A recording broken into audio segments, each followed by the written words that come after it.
சற்று முன் கிடைக்கப்பெற்ற மிக முக்கியமான செய்தி ஒன்று வெளியாகி உள்ளது. 75 மாவட்ட செயலாளர்கள் செங்கோட்டையின் தலைமையில் ஆலோசனை கூட்டம் நடைபெறுகிறது. எடப்பாடி பழனிசாமி அவர்களுக்கு எதிராக மாவட்ட செயலாளர்கள் ஒருமனதாக முடிவுகளை எடுக்க உள்ளார்களா?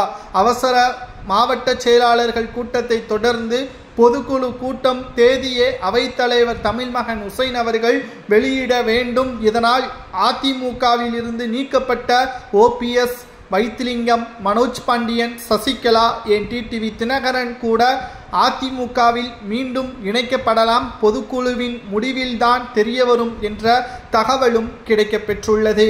தற்பொழுது இருக்கக்கூடிய அரசியல் நிலவரம் அதிமுக வெற்றி அடைவதற்கு உதவுமா என்று பார்த்தால், தமிழகத்தில் உள்ள தொண்டர்களும் நிர்வாகிகளும் அதிமுகவின் ஒட்டுமொத்த தூண்களாகவே இருக்கிறார்கள். எடப்பாடி பழனிசாமி அவர்களை புறக்கணிப்பதும் அவர்களை ஓரம் கட்டுவதும் அவர்களது வேலைகளை இது மிக மோசமான முறையில் செயல்படுவதன் காரணமாக பூத் கமிட்டிகள் அமைப்பதும் சிக்கலாக மாறியுள்ளது.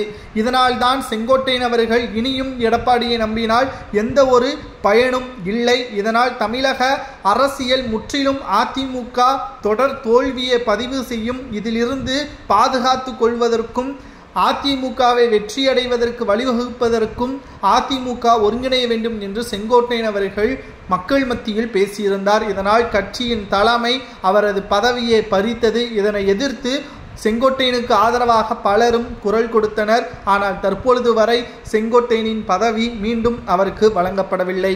தற்பொழுது செங்கோட்டையன் அவர்கள் தன்னை கட்சியிலிருந்து நீக்கினாலும் பரவாயில்லை, அதிமுகவின் தொண்டர்கள் ஒட்டுமொத்த ஆதரவுகளும் எனக்கு இருக்கிறது, இதனால் தான் மாவட்ட செயலாளர்களது திடீர் ஆலோசனை ஒன்றை நடத்தியுள்ளார். இதில் 75 மாவட்ட செயலாளர்கள் செங்கோட்டையன் அவர்கள் கூறுவது சரிதான். தற்பொழுது இருக்கக்கூடிய அரசியல் நிலவரப்படி புதிய கட்சிகள் வந்துவிட்டார்கள். மக்கள் அவர்கள் பின்னால் சென்றுவிட்டால் எதிர்க்கட்சி அந்தஸ்து கூட கிடைப்பது கடினம்.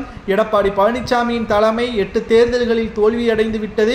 இனியும் எடப்பாடியை நம்ப வேண்டாம் என்ற நிலைமையையும் மாவட்ட செயலாளர்கள் புரிந்து கொண்டார்கள். சட்டசபை தேர்தல் நடைபெறுவதற்கு 7 மாதங்களே இருக்கக்கூடிய நிலையில் செங்கோட்டையன் ஒருங்கிணைக்க வேண்டும் என்று கூறுவது சரியா, அல்லது எடப்பாடி பழனிசாமி தான் மட்டுமே போதும், அதிமுகவை வெற்றியடை வைத்து விடுவேன் என்று கூறுவது சரியா என்பதை அதிமுகவின் தொண்டர்கள் கமெண்ட் வாயிலாக கூறுங்கள்.